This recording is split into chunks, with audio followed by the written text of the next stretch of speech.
Samherji hefur lagt áherslu á það að ráða til sín hæft starfsfólk og við höfum alltaf sýnt stjórnendur Samherja traust. Það gerir fólk skilvirkara og það skapar oft góðar hugmyndir. Það má segja að eftirlitskerfið, það sé byggt á þessu trausti. Þannig að þegar menn að gera mistök, þá segja menn frá þeim, málin eru rædd, við leysum hlutina og við lærum á þeim og gerum þannig fyrirtæki betra. Í Namibíu var þessu því miður öðruvísi farið. Þar höfðum við einstaklingi vinnu sem fór á bak við okkur og það tók töluvert langan tíma að finna út fyrir því.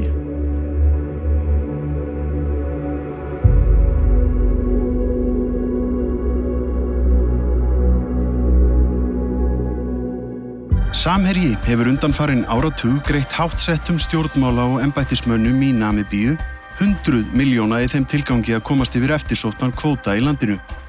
Ég var maðurinn til að ná í kvótana og hafa tengingarnar og svoleiðis.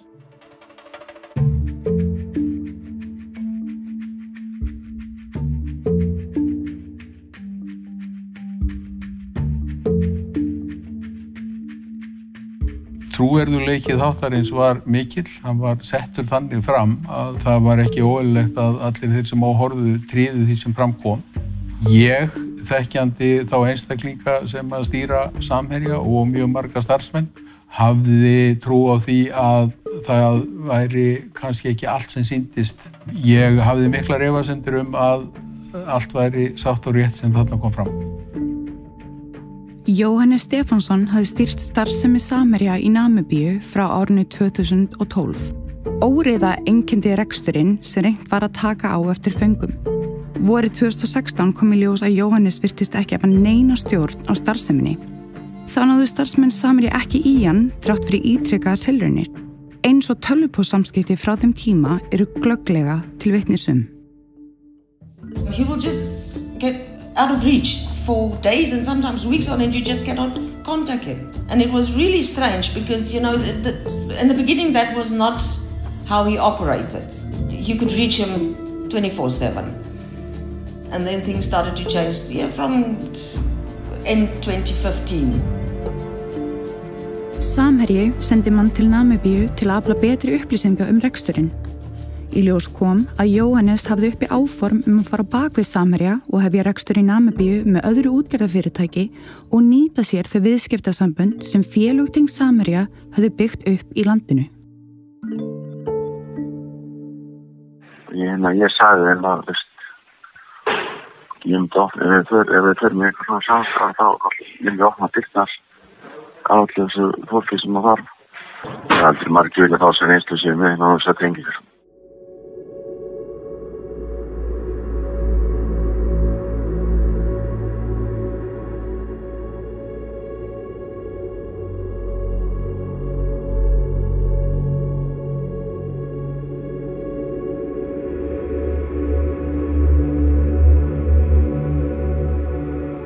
Við ákvaðum það mitt ár 2016 að segja Jóhannesi Stefánssoni upp störfum vegna þess að við töldum ljóst að hann hefði farið á bak við okkur.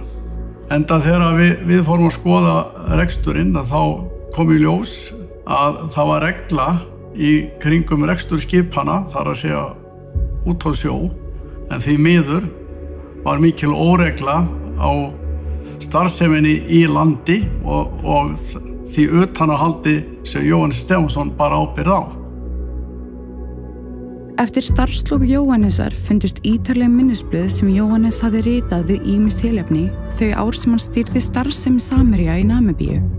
Í reynd var að ræða dagbók starf hans í Namibíu. Allar greiðslur eins og þessar 50 milljónir þá ger ég allt í samráði við Þorstein Má. Ég gerði ekkert án hans aðkomu. Þetta sagði Jóhannes Stefánsson í viðtali við Kveik 12. nóvember 2019. En hvað sagði hann 3 árum fyrr, árið 2016? Mái hefur ykkur áhuga á þessu. Hann ekkert í þessu. Hann vill ekki gera þetta.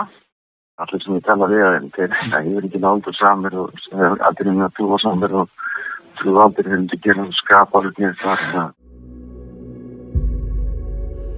Dagbækur Jóhannesar voru í vélrituðum minnispunktum og skiptu blaðsíðurnar hundruðum. Ekkert í þessum dagbókaskrifum gefur til kynna að Jóhannes hafi nokkru sinni fengið fyrirmæli mútugreiðslur eða aðra óeðlilega viðskiptahætti. Ef að Þorsteinn Már gaf Jóhannesi fyrirmæli óeðlilegar greiðslur, hvers vegna ekkert minnst á þær í dagbókum hans?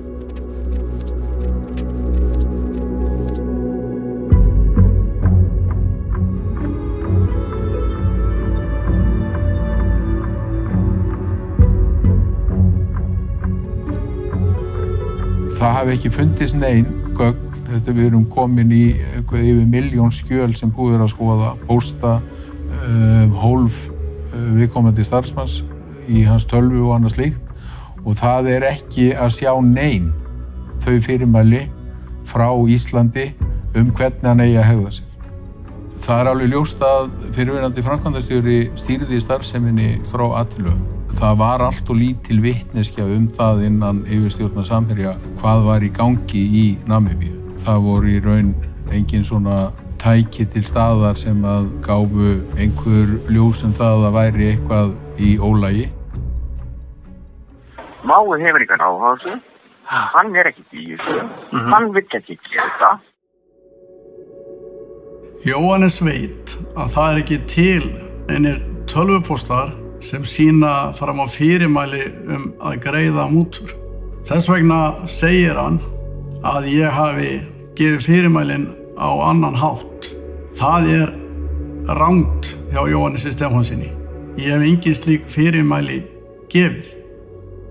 Að sjálfsögðu hefðum ekki komist fyrr að þessu með öðruvísi kerfi en það verður aldrei hægt að koma í veg fyrir það þegar einhver með ásetningi ætlar að fara á bakvið þig eða aðra stjórnendur eða aðra starfsmenn.